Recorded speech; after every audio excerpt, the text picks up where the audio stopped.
Mais qu'est-ce que vous appelez homme de Dieu? Un homme de Dieu, c'est lui qui est un éducateur social. Il contribue, il participe à l'éducation des citoyens. Donc, il aide l'État à gouverner. S'il n'y avait pas ces églises-là, beaucoup de choses se passeraient à tort. Donc, l'homme de Dieu doit participer de manière active. Et surtout, ce n'est pas un problème politique. Ils ont posé un problème social, un problème de développement, un problème de souffrance. Je crois que la seule personne qui peut apporter la solution à ces problèmes, c'est le chef de l'État.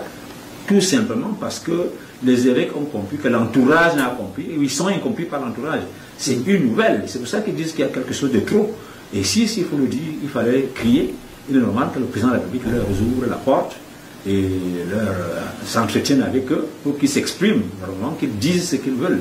Le bol est là, et ce n'est pas seulement les évêques, c'est tout le monde. Je crois qu'ils sont à l'au-delà. Je crois que si ça avait été un civil, ça n'aurait pas été la même chose. Je crois qu'on serait déjà dans la répression à ce jour.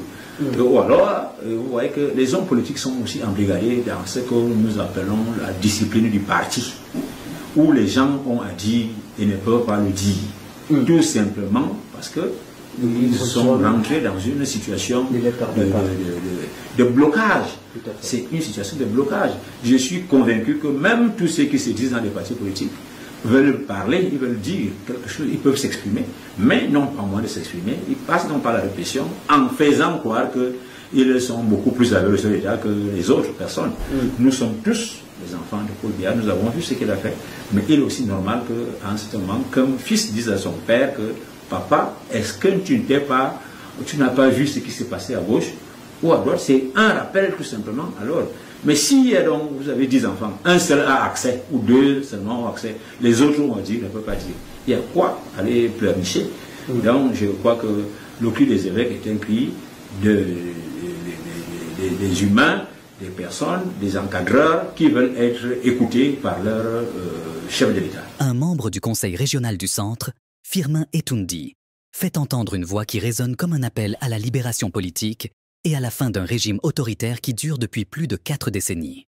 Dans une déclaration forte, il a exprimé son désaveu envers le président Paul Biya et le système politique du RDPC, dénonçant les manques de liberté au sein du parti au pouvoir et réaffirmant que la voix des évêques, récemment exprimée sur la situation politique du pays, est un écho des préoccupations profondes d'une population désillusionnée et en quête de changement. Firmin Etundi, un homme d'expérience et de conviction, a bravé la norme imposée par son appartenance au RDPC en élevant la voix pour dénoncer ce qu'il considère comme une dictature interne au parti. Selon lui, au sein du RDPC, les militants ne jouissent d'aucune liberté d'expression et les opinions divergentes sont systématiquement étouffées. Cette situation engendre un climat politique où la peur et l'autocensure dominent, empêchant toute forme de débat constructif et de remise en question nécessaire à la vitalité d'un système démocratique. Les propos de Firmin Etundi résonnent comme un cri de ralliement pour tous ceux qui, au sein de la société camerounaise, ressentent l'oppression d'un régime dont les fondements sont devenus de plus en plus fragiles. Son appel à la fin du règne de Paul Biya n'est pas isolé. Il fait écho à une demande croissante au sein de la population camerounaise qui réclame des changements fondamentaux dans la gouvernance du pays. À travers sa position, Etundi rejoint la voix des évêques qui, dans leurs déclarations, ont rappelé les préoccupations des Camerounais face à la corruption, à la mauvaise gestion et à l'inefficacité du gouvernement en place. Ces évêques, souvent considérés comme les consciences morales de la société, ont souligné que la situation actuelle du pays ne peut plus perdurer.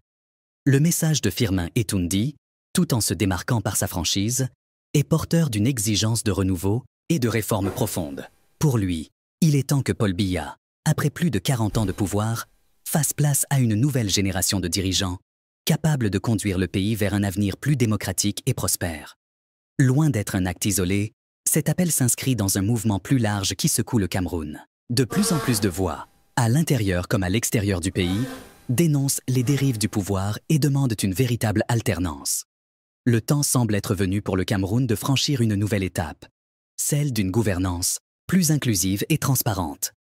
La crise de légitimité que traverse le gouvernement actuel est de plus en plus visible, et les attentes populaires pour un changement se font de plus en plus pressantes. Les jeunes, les acteurs de la société civile, les opposants politiques et des figures comme Firmin Etundi se font l'écho de cette aspiration collective.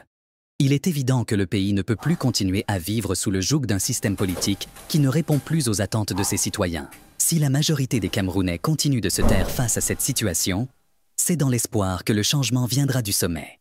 L'initiative de Firmin Etoundi et la résonance de son message dans les rangs du RDPC devraient rappeler au pouvoir en place qu'aucune situation n'est éternelle et qu'une nation en quête de liberté et de justice finit toujours par se faire entendre. La déclaration de Firmin Etoundi est un tournant, un signal fort qui montre que la fracture entre le pouvoir et le peuple camerounais est de plus en plus évidente. Le message qu'il porte est celui de la libération, de la liberté d'opinion et du respect des droits politiques et civiques. Il appelle à un changement de cap, un changement qui semble de plus en plus inévitable si le pays veut véritablement avancer sur la voie de la démocratie, de la justice et du développement. Paul Biya, après plus de 40 ans de règne, doit comprendre que l'histoire et la volonté des peuples sont souvent plus fortes que le maintien d'un pouvoir figé. La voix des évêques, celle de Firmin Etoundi et celle de millions de Camerounais convergent en un seul cri. Il est temps pour Paul Biya de partir.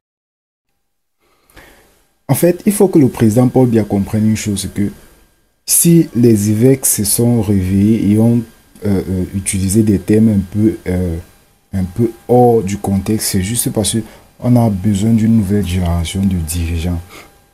C'est parce qu'on a besoin de... et en même temps, on veut seulement que le président Paul Biya, qui a été notre papa depuis plus de 42 ans, il faut qu'il se repose. Il faut qu'il se repose. Ce n'est pas pour autant dire que non, on déteste Paul Biya. Ce n'est pas pour autant dire que non, on veut seulement on veut le chasser. En fait, ce n'est pas ça la question. La question, c'est que le président est fatigué. Le président doit il doit se reposer normalement parce qu'à son âge, je crois que étant mon père, il doit prendre du repos, un bon repos. Parce que en étant au pouvoir, c'est compliqué pour lui parce qu'il y aura toujours des situations au Cameroun qui vont nécessiter sa présence, son intervention et tout. Et je ne crois pas qu'il soit, vraiment fort pour exécuter tout ça. Donc si on demande peut-être, si les évêques se sont levés et ont dit peut-être des choses pas très nettes, c'est que c'est juste parce qu'on veut que le président Paul Biya se repose. On veut juste que une nouvelle génération de dirigeants prenne le pouvoir au Cameroun et qu'on voit comment les choses pour un nouveau avenir, pour un futur plus démocratique. Je ne sais pas si vous comprenez un peu. Donc ce n'est pas pour dire que le président Paul Biya doit partir. Le président, il n'a rien fait. Non. Nous sommes conscients que en 42 ans, le président Paul Biya a beaucoup fait pour le Cameroun. Il a beaucoup réalisé pour le Cameroun. Et la seule chose que nous pouvons nous reprocher, c'est qu'il y a son entourage, il y a certains dirigeants qui sont là seulement pour jouir des fonds publics, pour jouir de ce qui appartient au peuple. Maintenant, il faut qu'on sache qu'au moins le président lui-même, il n'est pas au courant de ces choses. Il est au courant de 100%, il est au courant de je crois, 40%. Or que ce n'est pas normal. Donc, le président Paul Biya, il doit juste prendre du repos et laisser peut-être une nouvelle génération ou un nouveau parti au pouvoir pour qu'on voit comment ça peut se passer au Cameroun. Donc, si tu es nouveau à la chaîne, abonne-toi, active la cloche de notification pour ne rien rater. Parce que ici, tu trouveras des informations sur l'actualité en continu. Allez, ciao, ciao.